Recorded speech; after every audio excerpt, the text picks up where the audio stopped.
Hello అండి, అందరికీ నమస్కారం. వెల్కమ్ టు చిన్నారి వంటిల్లు. ఈరోజు మేము నిమ్మకాయ చారు ప్రిపేర్ చేస్తున్నాం అన్నమాట. సో దానికోసం ఒక 6 నిమ్మకాయలు ఇలా వాటర్ తీసి పెట్టుకున్నాము.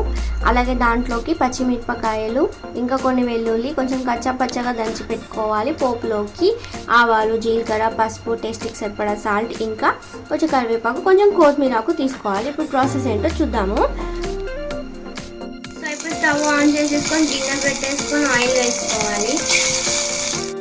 ఇప్పుడు దాంట్లోకి కొంచెం జీలకర్ర వేసుకోవాలి, అలాగే కొంచెం ఆవాలు కూడా వేసుకోవాలి. కట్ చేసి పెట్టుకున్న పచ్చిమిర్చి యాడ్ చేసుకుంటాము. ఇది కొంచెం రోస్ట్ అవ్వాలంటే ఒకసారిగా మిక్స్ చేసుకోవాలి. సో ఇప్పుడు మిర్చి రోస్ట్ అయ్యాక వెల్లుల్లి వేసేసుకోవాలి. వన్స్ కలుపుకోవాలి. దాంట్లోకి చిటికెడు పసుపు కూడా వేసుకోవాలి.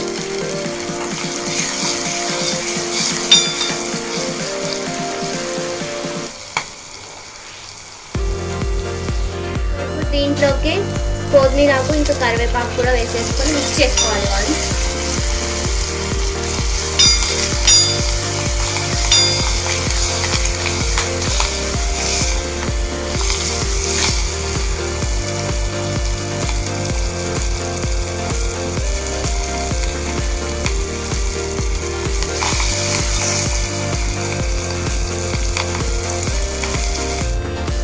వేసేసుకున్నాక ఇలా చూసారు కదండి, ఇలా మంచిగా గోలాలన్నమాట. మంచిగా గోలింగ్ చేసుకోవాలి.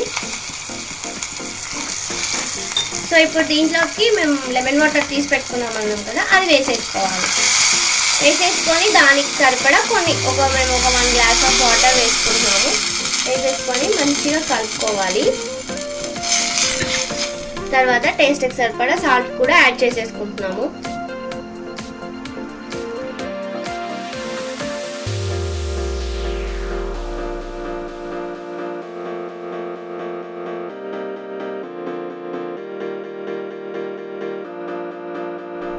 సో ఇంతే అండి, అన్నీ వేసేసుకున్నాక వాటర్ పోసేసుకొని జస్ట్ ఒక పొంగు వచ్చేంత వరకు ఉంచేసుకుంటే రెడీ అయిపోతుంది.